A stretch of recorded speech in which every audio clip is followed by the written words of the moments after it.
Hi hello నమస్తే welcome back to my channel. నేను మీ non stop Naidu. ఈరోజు మన టాపిక్ ఏంటంటే శ్రీరెడ్డి రిలీజ్ చేసిన లెటర్లో ఏముందో ఇప్పుడైతే తెలుసుకుందాం.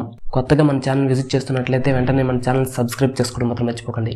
మరి ఇంకెందుకు ఆలస్యం, టాపిక్లోకి వెళ్ళిపోదామా? గత కొన్నేళ్లుగా నోటికొచ్చిన చెత్తవాగుడు వాగుతూ అసహ్యానికి అసభ్యతకు ప్రతినిధిగా వ్యవహరిస్తున్న వైసీపీ నాయకురాలు శ్రీరెడ్డికి ఇప్పుడు జ్ఞానోదయం అయిందనుకుంటా. వైసీపీకి గుడ్ బై చెబుతూ మాజీ ముఖ్యమంత్రి జగన్మోహన్ రెడ్డికి అలాగే ఆయన సతీమణి భారతిరెడ్డికి ఒక లెటర్ అయితే రిలీజ్ చేసింది. ఆ లెటర్లో అందరికీ సారీ చెబుతూ జగన్తో మొదలుపెట్టి ఆయన సతీమణి భారతి వరకు మంత్రులు లోకేష్ అనితలకు కూడా క్షమాపణ అయితే చెప్పింది. శర్మిలను అలాగే వైఎస్ సునీతను కూడా క్షమించమని వేడుకుంది. ఇకపై ఎలాంటి అసభ్యకరమైన పోస్టులు పెట్టనని దేవుడి మీద ప్రమాణం చేసి మరీ చెప్పింది. అయితే అసభ్యం, అశ్లీలం, అసహ్యం ఈ మూడు అంశాల మీద కలయిక ఉన్నట్లుగా గత కొన్నేళ్లుగా వైసీపీ సోషల్ మీడియా ఆమె చేసిన దూషణలు కేవలం సారీతో సరిపెట్టడం అయితే అసాధ్యమని చెప్పాలి.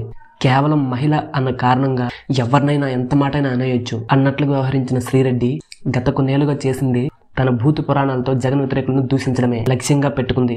శ్రీరెడ్డి సోషల్ మీడియా వేదికగా ఎంత వల్గర్ గా మాట్లాడిందో అందరికీ తెలిసిన విషయమే. గత 5 ఏళ్లుగా శ్రీరెడ్డి సోషల్ మీడియాలో తెలుగుదేశం పార్టీ నాయకులను అయితే చెప్పడానికి కూడా వీలు లేని భాషలో అయితే తిట్టేది. అలాగే పవన్ కళ్యాణ్ గారిని కూడా లక్ష్యంగా చేసుకుని నోటికి వచ్చినట్లు బూతులు అయితే తిడుతూ ఉండేది. కూటమి ప్రభుత్వం అధికారంలోకి వచ్చిన తర్వాత సీఎం అలాగే డిప్యూటీ సీఎం తర్వాత హోంమంత్రి పైన దూషణల పరం అయితే కొనసాగించేది. ఇన్నాళ్ళకు పాపం పండిందనే చెప్పాలి. అరెస్ట్ తప్పదని అర్థం కావడంతో శ్రీరెడ్డి ఆడపిల్లల్ని కనికరించండి అంటూ సారీ చెప్తుంది ఇప్పుడు. అయితే తెలుగుదేశం కార్యకర్తలు అలాగే జనసేన కార్యకర్తలు కూడా ఆ క్షమాపణలు అంగీకరించేందుకు అయితే సిద్ధంగా లేరు. తెలుగుదేశం మహిళా కార్యకర్తలు శ్రీరెడ్డి పైన ఇంకో ఫిర్యాదు అయితే చేశారు. శ్రీరెడ్డి ఎవరెవరికైతే వ్యక్తిగతంగా టార్గెట్ చేసి బూతులు తిట్టిందో ఆ పేర్లన్నీ ఆమె రాసిన లెటర్లోనే ఉన్నాయి. ఆ లెటర్ను బేస్ చేసుకుని మరో ఫిర్యాదు అయితే చేశారు. అప్పట్లో శ్రీరెడ్డి ఎంత వల్గర్ గా మాట్లాడిందో ఒకసారి బయట చూద్దాం. దయచేసి అర్థం చేసుకోండి,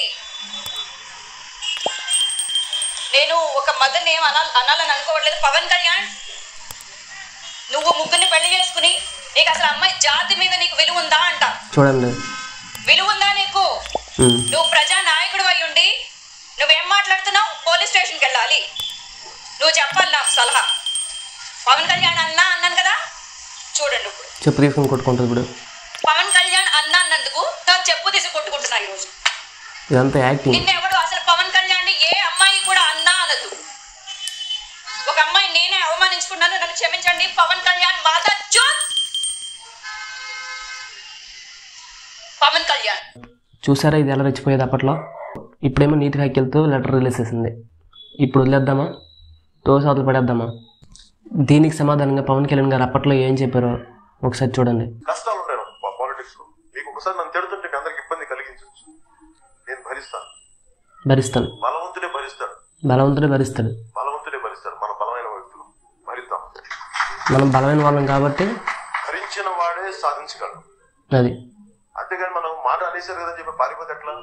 వాళ్ళు నేను తిట్టేవాళ్ళు విజయం సాధించినట్టు అలా పారిపోదు దేని నుంచి. అలా అని చెప్పి ఎదురు దాడి చేయొద్దు, భరించండి. అలా చూడండి, దాడి చేద్దని చెప్తుంటారు. చూడండి, భరించండి. మార్పు ఆటంతా చాలా సైలెంట్ గా వచ్చేస్తుంది.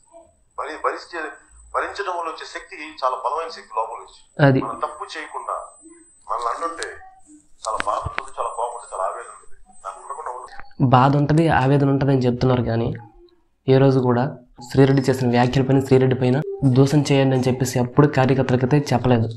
ఇప్పుడైతే మనం శ్రీరెడ్డి రాసిన లెటర్లో ఏముందో వివరంగా తెలుసుకుందాం. జగనన్నకి భారతమ్మకి నా హృదయపూర్వక నమస్కారాలు.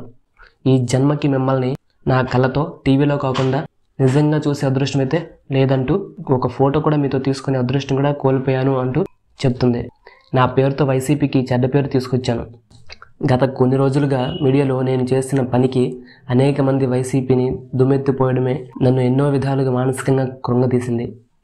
నేను పార్టీని అనేక మంది మాటల దాడి నుండి కాపాడటంలో ఎక్కువ డ్యామేజ్ చేస్తున్నానని గ్రహించలేకపోయాను. నేను అట్లీస్ట్ వైసీపీలో సభ్యురాలను కూడా కాదు. టాక్సీలో పనిచేసినప్పటి నుంచి ఇద్దరి మీద అనేక గౌరవ మర్యాదలు ఏర్పడ్డాయి. కానీ పార్టీ ఎన్నో కష్టాలకు వచ్చి అధికారంలోకి వచ్చింది. ఇప్పుడు తిరిగి కష్టకాలంలో పడింది. మధ్యలో ఎన్నో కష్టాలు పార్టీని వెంటాడాయి. జగనన్న పాదయాత్ర, కేసులు, జైలు. ఆయన కష్టాలు చూసి ఆయనకు ఉడితసాయంగా ఉండాలని అనుకుంటున్నాను అని చెప్తుంది. వీర విధేయత అధికం అవడంతో ప్రత్యర్థులను నా ఫాల్తీ లాంగ్వేజ్తో తెగబడుతున్నాను అనుకున్నాను. కానీ పార్టీకి డ్యామేజ్ చేస్తున్నాను అని తెలుసుకోలేకపోయాను. నేను చేసిన పని వలన మీరు ఎంత బాధపడ్డారో నేను అర్థం చేసుకోగలను. అది నా పాపం మీకు అంటద్దు. నేను పార్టీ కార్యకర్తలకి దూరంగా ఉండాలని అనుకుంటున్నాను. నా వలన పార్టీకి చెడ్డ పేరు రావడం నాకు ఇష్టం లేదంటూ నన్ను క్షమించండి అని ఈ లెటర్లో అయితే రాసింది. అప్పట్లో శ్రీరెడ్డి జనసేన మీదని కానీ అలాగే టీడీపీ మీదని కానీ ఎలా రెచ్చిపోయేదో మనందరికీ తెలుసు. జగన్ ఇచ్చిన చిల్లర డబ్బులు కాసపడి శ్రీరెడ్డి దాని నోటికి ఇష్టం వచ్చినట్లు ఎవరిపైన పడితే వాళ్ళపైన, వాళ్ళ ఇంట్లో ఉన్న ఆడవాళ్ళపైన, తల్లిదండ్రులపైన ఇష్టం వచ్చినట్లు ఇష్టరీతిగా మాట్లాడేది. శ్రీరెడ్డి నోటికి వచ్చినట్లు మాట్లాడమే కాకుండా సోషల్ మీడియాను ఉపయోగించుకొని పోస్టులు కూడా అలాగే చేస్తుండేది. దానికి ప్రతిఫలమే ఇప్పుడు నేను మీకు వినిపించబోయే వీడియో. ఒకసారి చూడండి.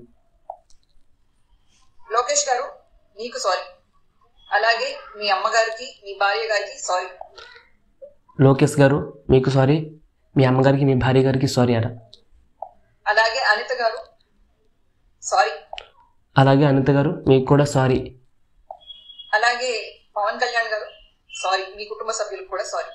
అలాగే పవన్ కళ్యాణ్ గారు మీకు మీ కుటుంబ సభ్యులకు కూడా సారీ. పవన్ కళ్యాణ్ గారిని వ్యక్తిగతంగా ఎంత డిజాస్టర్ చేసిందో మనందరికీ తెలుసు. పవన్ కళ్యాణ్ గారి ఇంట్లో ఉన్న వాళ్ళని, వాళ్ళ మదర్ని, చిరంజీవి గారిని నోటికి ఏది వస్తే అది, నోటికి ఏది పడితే అది మాట్లాడడం ఇప్పుడు ప్రతిఫలం అనుభవిస్తుంది. నా కుటుంబాన్ని దృష్టిలో పెట్టుకుని, అలాగే నా కుటుంబాన్ని నా భవిష్యత్తుని దృష్టిలో పెట్టుకుని, అంటే జగన్ గారు ఇచ్చిన చిల్లర డబ్బులు కాసపడి ఇలా చేశానని చెప్తుంది. లేదనుకోండి, నేనేం పెళ్లి పెటాకులు ఇవన్నీ అని అనుకోవట్లేదు. నా వలన నా ఫ్యామిలీకి ఇబ్బంది రాకూడదు అని చెప్పేసి అలాగే ఇక నుంచి నా సోషల్ మీడియాలో మీ కుటుంబ సభ్యుల గురించి కానీ ఆ విధంగా ఏ విధమైన తప్పుడుగా సోషల్ మీడియాలో మీ కుటుంబ సభ్యుల గురించి ఎటువంటి తప్పుడు పోస్టులు కానీ పెట్టనని చెప్తుంది. రాదు అని చెప్పేసి నేను మీకు హామీ ఇస్తున్నాను. ఈ యుద్ధాన్ని కార్యకర్తలకి మీకు కాకుండా లీడర్స్ ఇన్ని రోజులు ఇచ్చేసేది యుద్ధం అనుకుంటుంది. యుద్ధాన్ని మీకు కార్యకర్తలకు కాకుండా మీరు చూసుకోండి అని చెప్తుంది. ఇప్పుడు లీడర్స్ కి మధ్యలో జరగాలని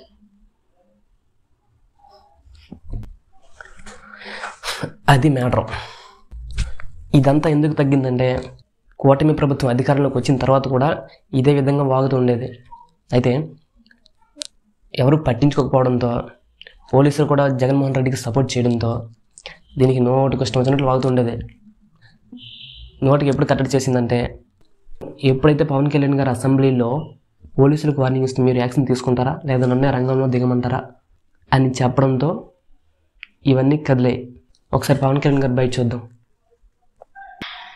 జిల్లా ఎస్పీలకు చెప్తున్నారు, జిల్లా కలెక్టర్లకు చెప్తున్నారు, లా అండ్ ఆర్డర్ చాలా కీలకమైంది అభివృద్ధికి. లా అండ్ ఆర్డర్ మిస్ అయిందని చెప్తున్నారు. చాలా కీలకం. దయచేసి దీన్ని మర్చిపోకండి.